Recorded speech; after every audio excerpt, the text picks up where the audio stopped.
space protection, and I call the Minister, Minister Luke Pollard. Thank you, Madam Deputy Speaker. Members of the House will be aware of the news breaking in Qatar of reports of explosions at 19:35 local time. This is a fast-changing situation, and we are monitoring it closely. Members will also understand that I will not be able to give details at this stage, but the UK Government utterly condemns any escalation. We have put force protection measures at its highest level to safeguard our personnel in the region. We have robust measures in place to protect our armed forces personnel, and their safety is our top priority. That is why we have been calling for de-escalation and diplomacy.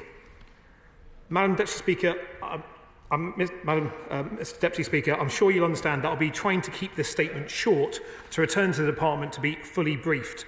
However, there's a number of developments that I wish to update the House about in the meantime.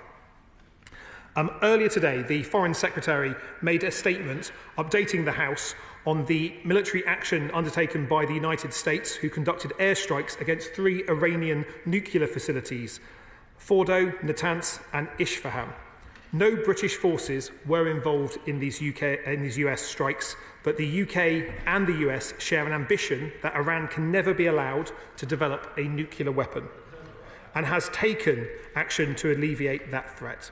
America is the closest defence and security ally, and our militaries will continue to work in lockstep every day. As the Foreign Secretary said, that this is a critical moment for the Middle East. It follows a period of escalating conflict in an already volatile region. Yesterday, my right honourable friend, the Prime Minister, urged Iran to return to the negotiating table and reach a diplomatic solution to end this crisis. I echo that call.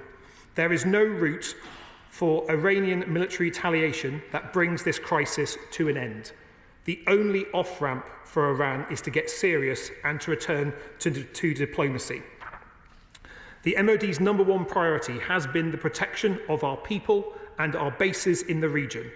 Working alongside the Chief of Defence Staff, ministers have directed commanders to take all necessary measures to protect our servicemen and women. Force protection now is at its highest state across all deployed units in the Middle East. The additional RAF Typhoon jets announced by the Prime Minister have now arrived in the region to reinforce our posture, deter threats and reassure our partners.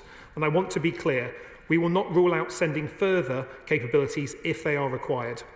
And we will take all steps necessary to protect our people and our assets. As we recognised in the Strategic Defence Review, we must always put our people at the heart of our defence plans. And that's why we've acted swiftly to bolster our defences and ensure our forces are supported and protected.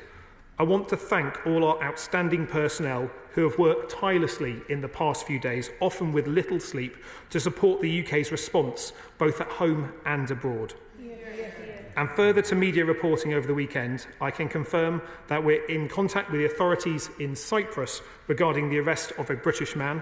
I'm limited in what I can say due to the ongoing police investigation, but I can tell the House that RAF Akrotiri was not breached. Mr. Deputy Speaker, we are continually monitoring this fast-changing situation and stand ready to respond to any threats. Mr. Deputy Speaker, I now want to turn to the protection of our bases at home.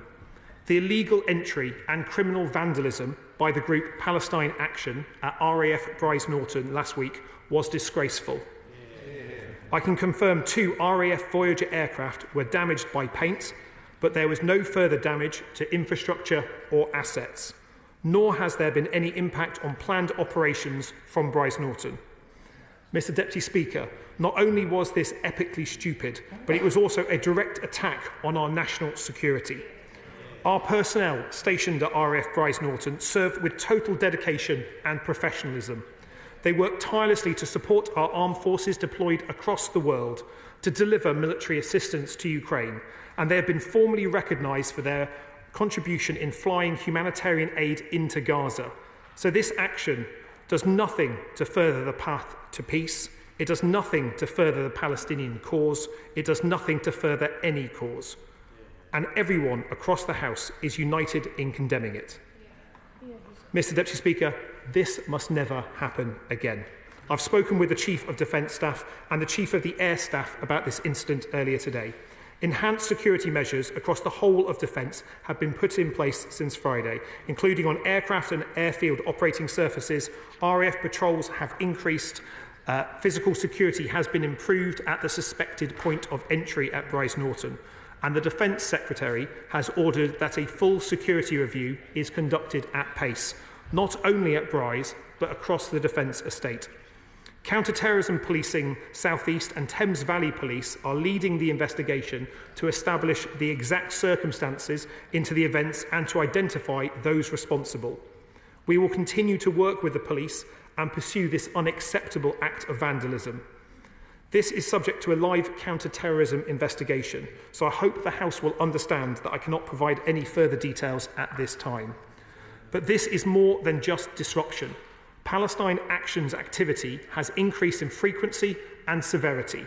Its methods have become more aggressive, with its members demonstrating a willingness to use violence. Its activities meet the threshold set out in the statutory tests established under the Terrorism Act 2000. And that is why the Home Secretary is today announcing that she intends to prescribe Palestine Action. Mr. Deputy Speaker, the instability in the Middle East and the continued war in Ukraine shows why this week's NATO Leaders Summit in The Hague matters. We are living in a more dangerous and unpredictable world. This summit is a moment where NATO allies will pledge to step up on defence, to boost defence spending that boosts our collective security. President Trump and NATO Chief Mark Rutte are right. The current NATO spending pledge of at least 2% of GDP on defence is a relic of an old era. We are in a new era of threat, which demands a new era for defence and defence spending. That is why the government announced the biggest sustained increase in defence spending since the end of the Cold War, and it is why this week at NATO we will discuss a new, higher spending target with our allies. And the United Kingdom is up for that discussion.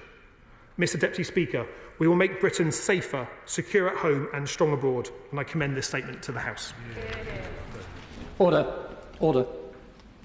Just before we proceed, the Minister's statement will be circulated to the House, as is the custom on both sides.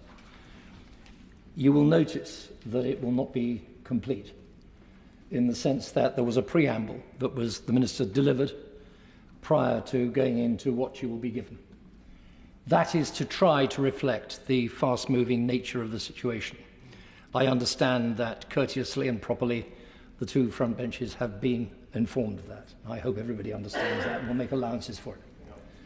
Shadow Secretary of State, James Cartledge. Thank you, Mr. Speaker. I'm grateful to the Minister of advance side of his statement and entirely understand that it is a fast-moving situation in relation to Qatar.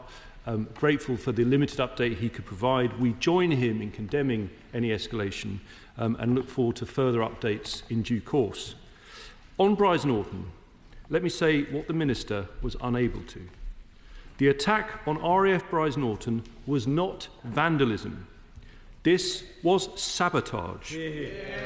Undertaken without regard to the consequences for our Royal Air Force and our ability to defend our nation.